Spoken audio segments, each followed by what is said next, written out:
춘천에서 고등학생이 초등학생을 흉기로 피습한 일이 벌어졌습니다. 이건 대체 어떤 일입니까? 네, 어제였죠. 이제 12일 날 저녁 7시인데요. 춘천에 있는 한 아파트에서 고등학생이 아파트 엘리베이터에서 같이 탄 그 초등학생 그 여학생인데요. 예. 갑자기 폭행을 하고 그리고 흉기로 찌르고 난 이후에 약 한 3km 떨어진 다른 아파트로 도주해서 거기서 투신하겠다 하는 이 난동을 부린 일이 있습니다. 그래서 이 그 신고를 받은 119라든가 경찰이 출동해서 내려오라고 이제 설득을 했는데 네. 불행히도 이 고등학생이 한 8시 반경에 옥상에서 투신을 했습니다.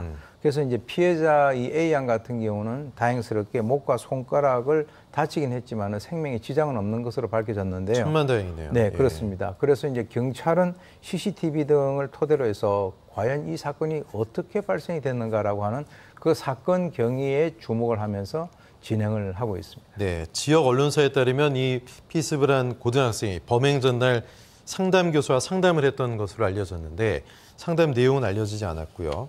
상담 내용과 어떤 범행과의 연관성이 있을까요? 일단 그 상담했다는 사실은 알려졌지만 그 내용은 그 예. 개인의 어떤 그 프라이버시와 관련돼서는 지금 알려지고 있지 않습니다. 아마 이제 경찰은 이것을 파악을 하고 있을 것 같은데요. 추정컨대 이 상담 교사와 상담을 했다라고 하는 것은 뭔가 심리적인 고민이 있다라고 네. 하는 것을 우리가 의미하는데 현 상황에서는 이것이 어떤 그 범행에 있어서 결정적이다라고 우리가 단언을 할 수는 없지만 적어도 이제 분명히 그 사건 발생 전에 매우 의미 있는 그런 선행 사건이다라고 예. 우리가 얘기는 할 수 있는 것이죠. 그렇다면 경찰이 뭐 묻지마 범행 등 광범위하게 관련해서 조사를 하고 있는데 사실 피의자가 사망했기 때문에 조사에도 한계가 좀 있을 것 같습니다.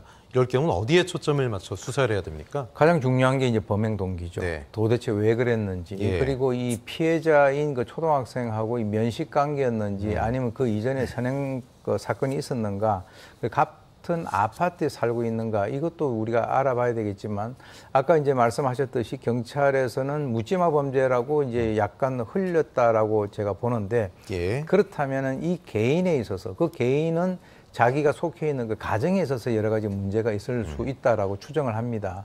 왜 그러냐면 이거하고 굉장히 유사한 사건이 한 10여 년 전에 천안 지역에서 발생한 일이 있었어요. 네. 그 당시에 이제 고등학생이 중학교 여중생을 엘리베이터 안에서 직접 흉기로 찔러서 살해하고 도주를 했다가 나중에 이제 검거가 됐는데 네. 그때는 이제 검거가 됐기 때문에 그 범행 동기에 대해서 확인을 할 수 있지 않았겠습니까?